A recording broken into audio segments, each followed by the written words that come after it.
Welcome, my lovely Lilies, to True Crimes. Here we shed a light on women serial killers, so you can be the judge if they are the worst of the worst, or just simply misunderstood.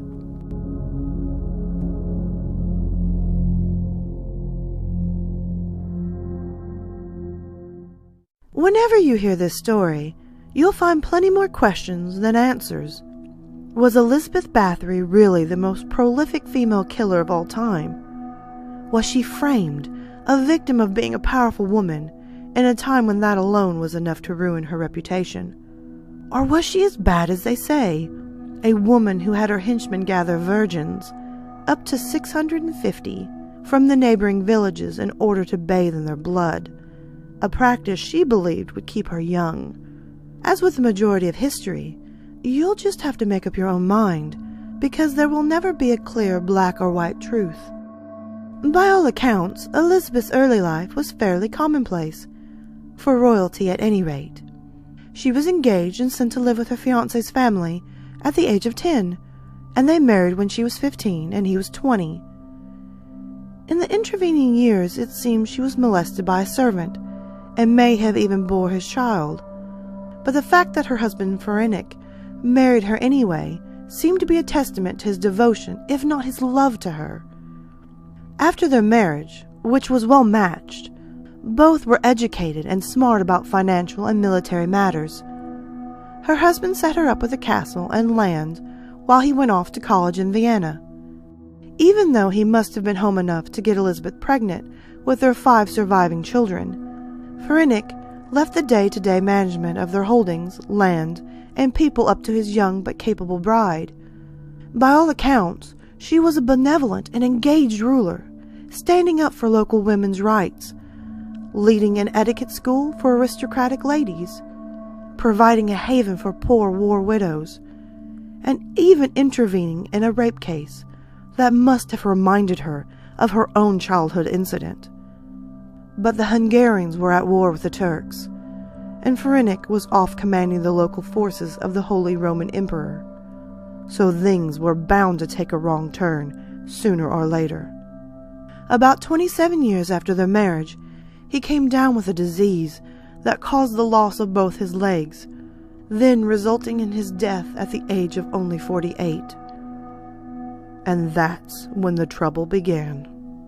Not long after Pharenic fell ill, a Lutheran minister with no known ties to the family began filing reports about Elizabeth around the kingdom with every ecclesiastical and secular court that would accept them.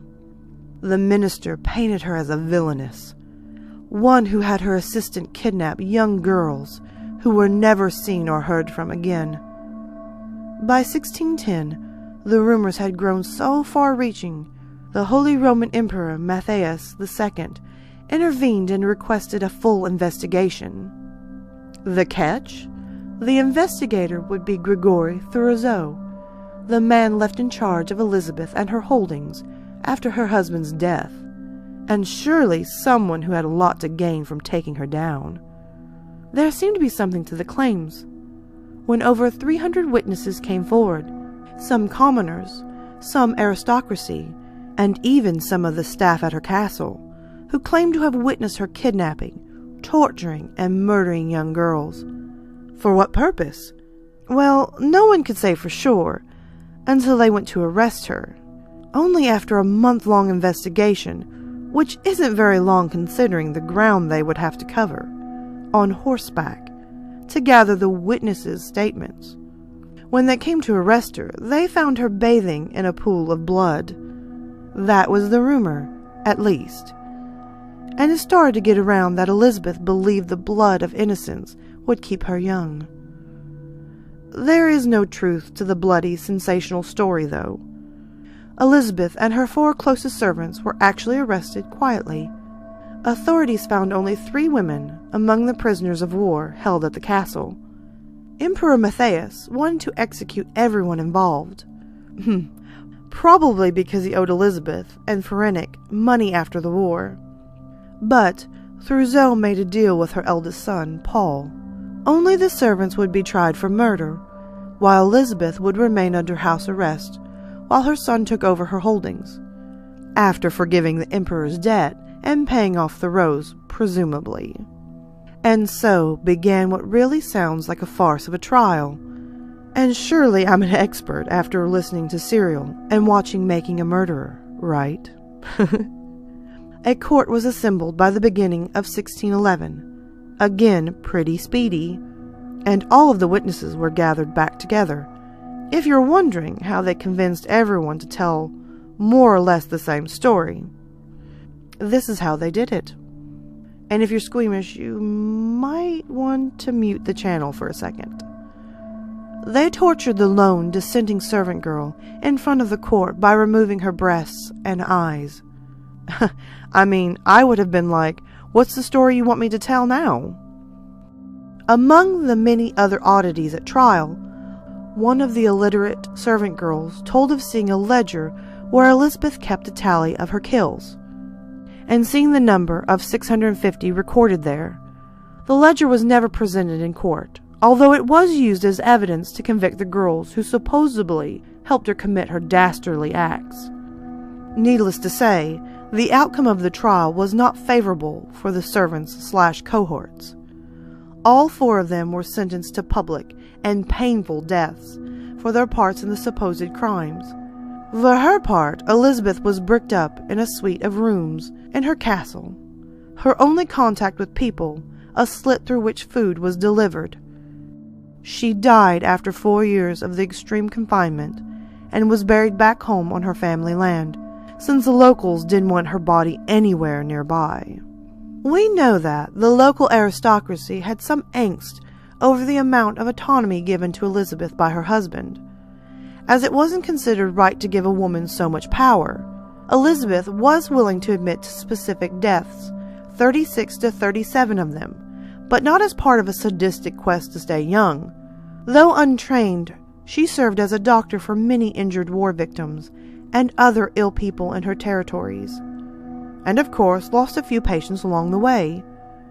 She never confessed, and she never gave a real motive for committing the acts of which she was accused. There are no historical accounts or proof of anything, no ledger, no bodies, no confessions that couldn't reasonably be described as forced. So, you'll have to make up your own mind. Was Elizabeth Bathory a secretly sadistic woman who killed indiscriminately in order to keep herself young? Was she the female equivalent of Vlad the Impaler, a woman from whom vampire legends have sprung? Or was she a smart, successful, wealthy, motivated young woman who simply intimidated the men around her? Men who saw their chance to remove their discomfort in her presence after the death of her husband and protector. It's a question for the ages, and one to which we'll likely never have an answer.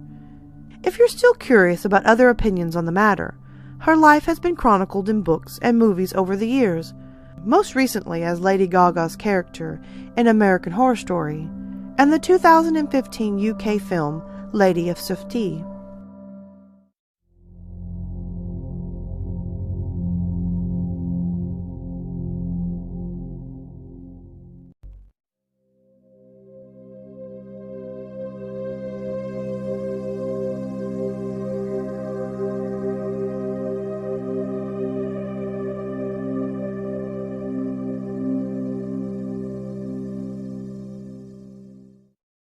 Alright, my lovely lilies, thank you so much for watching the new video. If you can, hit that subscribe and like button, comment below and tell me your thoughts. Also, don't forget to tap the little notification bell so you're always in the know on this channel. As well, guys, you can always find me on Twitter, Instagram, Snapchat, and always you can hit me up in my emails. Feel free to send me your stories, whether they're fiction or totally true. I'm always up for some great stories. And oh, by the way, until next time, sweet dreams.